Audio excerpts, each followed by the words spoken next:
Ang bait ng anak ko. Nilapit niya. Yan na. Ayan.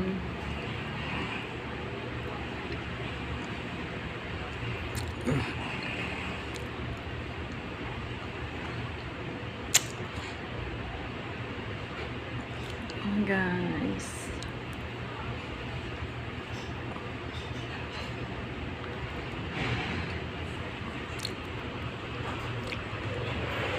Ano? Saan daw sila pupunta? Okay.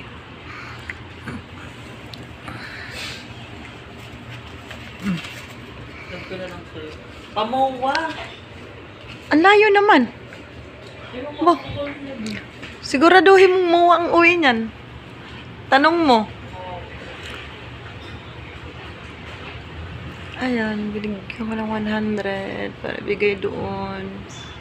Sa mag-ina, ayun. Kumuha pa daw yung mag-ina. Kawawa naman. Ayan guys.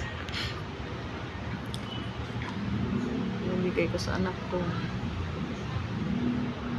Ayun. Ayun ang kawawa. Ganyan. Sana makasakay sila.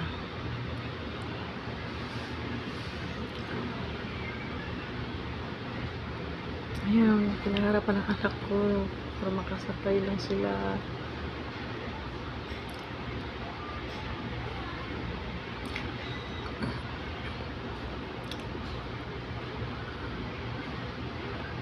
Thank you Lord. Makasakay na. Yes, tayo ng anak. Ayan ang anak.